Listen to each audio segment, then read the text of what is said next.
Hey YouTube, and hello to all my returning subscribers. Thank you for checking out this new video and sticking with me through my channel. And to any new viewers checking out my channel, welcome guys.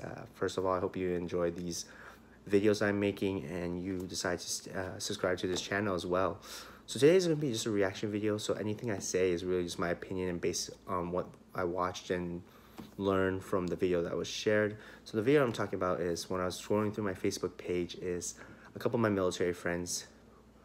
They posted and shared. It was about a female who's Caucasian, and she was out there celebrating for being able to join the United States Air Force.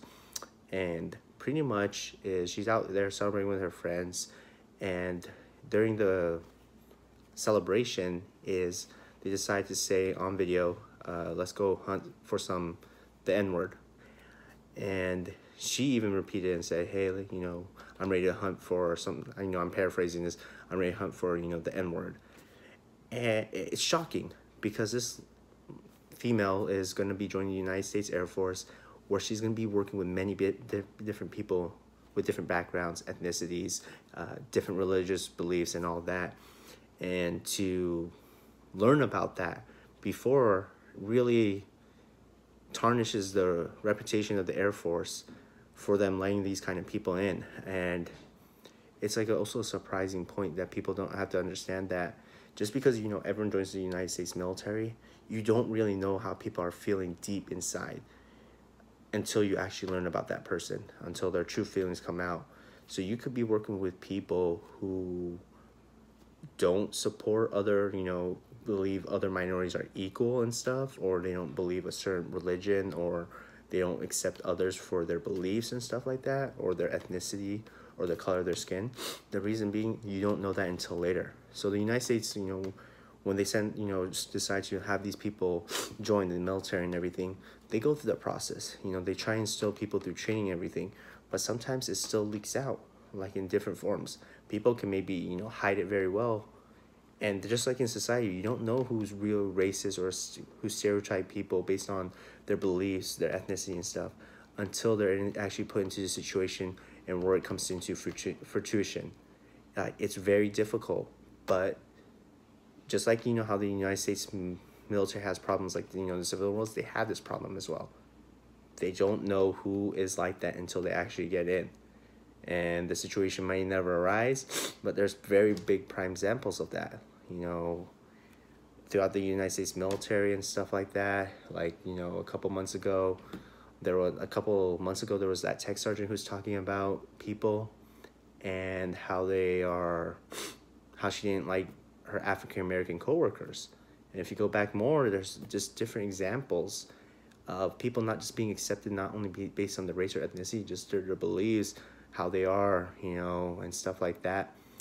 And it's not like against the United States military, not absolutely, I'm not trying to say that, but people should be self-aware joining. You're not always going to be accepted for those kind of reasons. Is there racism? Is there sexist and stuff like that, discrimination in the military? Yes, there is. It's very rare, I would say, in my opinion, but it's very out there. Like, not very out there, but it exists. And people who try to knock it down, like in there, is very oblivious to things because it's out there. And I just want people who are joining to know that the United States military, they're trying their best, but they will not accept those kind of people if they knew about it. And with this, I'm glad that this was spread through social media, because these are the things that people need to know about. This is this type of person, and she does not represent any of the United States Air Force core values. Absolutely not. And I don't think, if any kind of military branch would accept it. And that's just a surprise, but not very to the point that I'm shocked, because these things do exist. And people who are thinking of joining, who are very bliss to it. I never experienced in my service.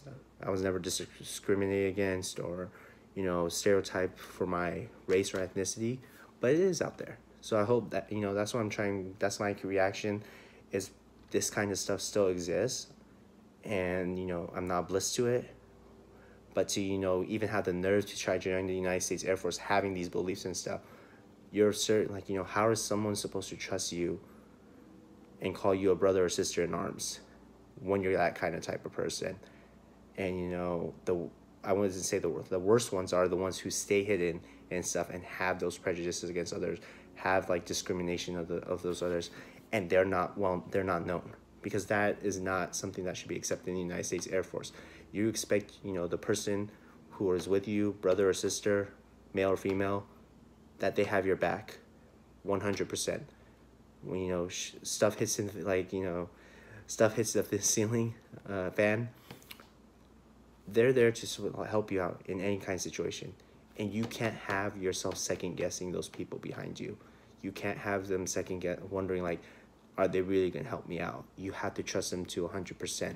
And that's what I'm trying to say, is that's why you can't have that. If, you know, how people believe on certain races and ethnicities or etc., if that is ever an issue, they should never get the chance to join, because they can't have that. Simple as that. That's someone else's life that hangs in the balance if, you know, those people are put in the situation, and they need to trust them 100%.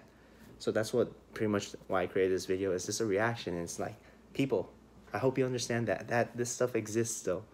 It's still there. The United States military is not, you know, bulletproof from it.